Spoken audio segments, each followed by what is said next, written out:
Alright, I just made like a 15-minute video, my first one ever, and this is all in response to the Mega Gavir's F the Police. And wow, I appreciate the shout out, the drawing attention to the video that I posted. I think I owe everybody an apology for posting the video without enough information. The video had no audio because my wife was standing further away from us. She couldn't get the good audio, and I didn't have an audio recording device. I did not have it on me, and that was a mistake that I will not do again.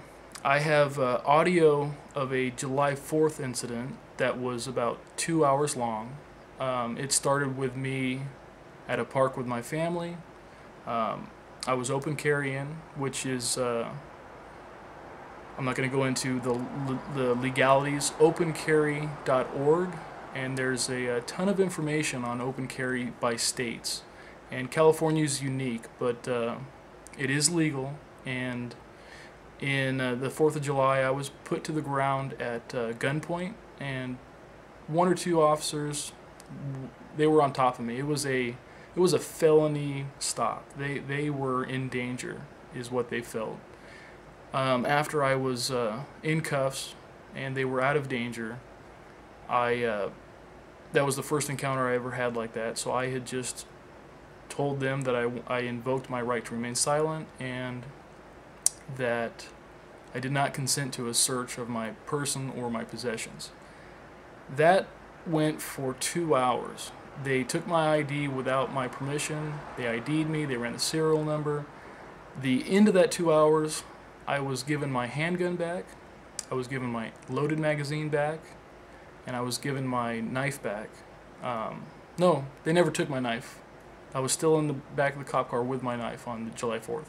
They gave me my gun and ammo back, and I went on to enjoy the rest of my evening, and no charges were filed.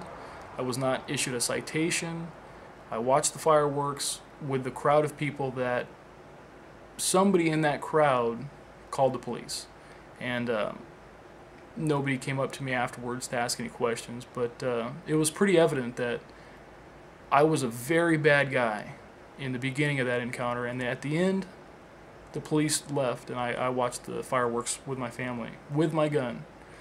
On July 11th, we were running some errands, and we went into the Barnes & Nobles about an hour after letting the kids run around and picking up some books and letting them read all the free books because can't afford all of them. But we come out, and I was commanded to get on my, turn around, hands on my head, and get on my knees.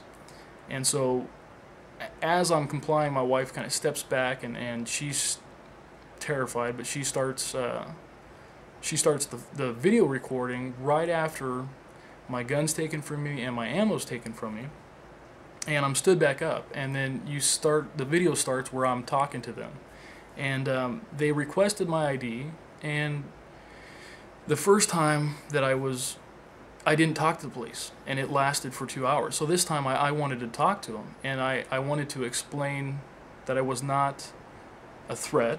I mean, I wanted to appeal to their knowledge of the law.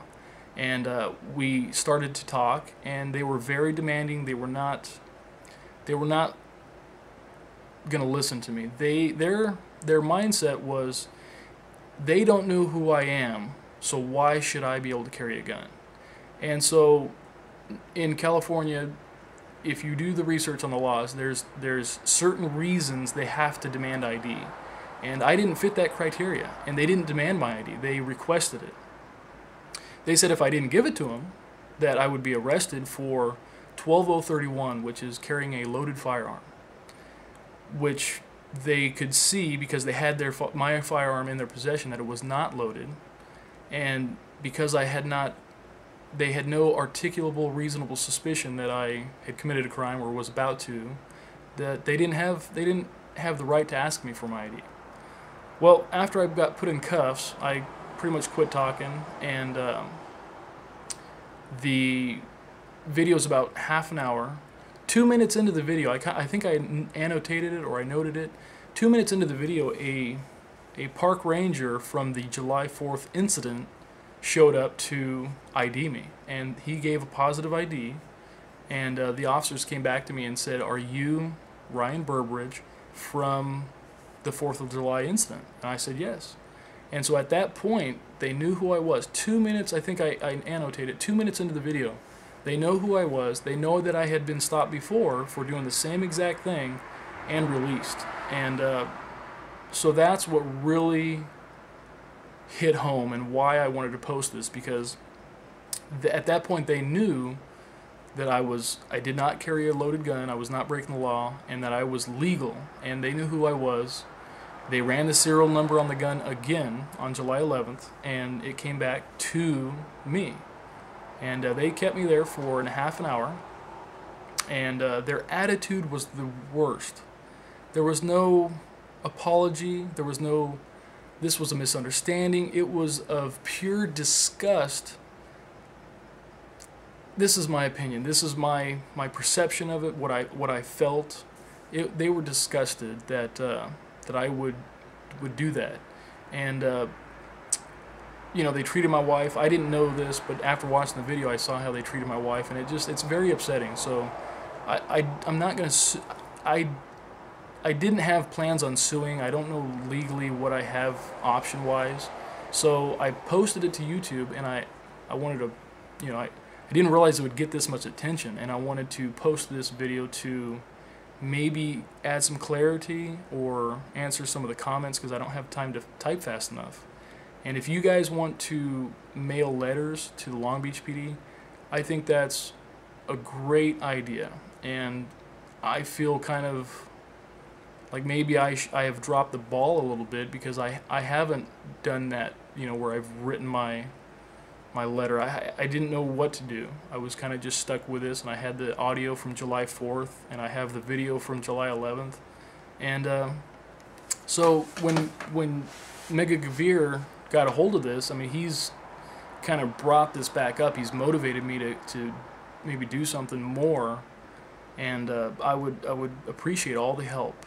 And you know, I got some comments on there that I read that, you know, think I'm a complete idiot, and you have every right to think that. But one thing I want to draw your attention to is what would you do if you were doing something completely legal and you were, you know, if you were treated that way, if you were detained. You don't agree with what I do, but I'm not breaking the law, and I'm not trying to hurt anybody. I'm trying to protect my family the only way that California will let me. So I've never done one of these face videos where I sit here and talk, so I don't know what I'm kind of babbling. I want to cut it short. I just made a 15-minute video before this, and I don't think I'm going to post that one.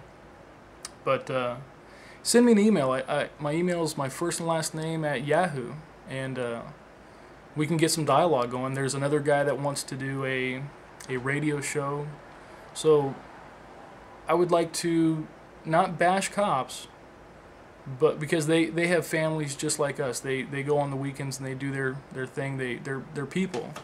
How I would react in that situation, I'm not there. I don't know, but I hope that people can learn from this, and this can be an educating topic. You know, I think that Arizona has the greatest, Vermont and Alaska, I think they have the greatest laws when it comes to being a citizen and being able to protect yourself. You know, constitutional carry. I don't need a permission slip from my government. My government is to protect my God-given right, and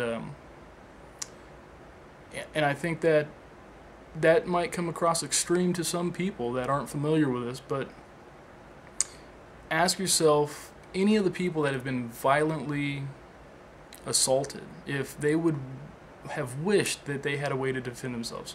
Not that I'm the best shot, that I can load my gun fast enough to do anything, but I have a chance, I have an option available. So I don't want to keep rambling. post some comments. You know, let me know what you guys think I can do to improve. I never thought I would have anything to talk about on these little face videos. So let me cut this off real quick. We'll talk later. Thank you guys.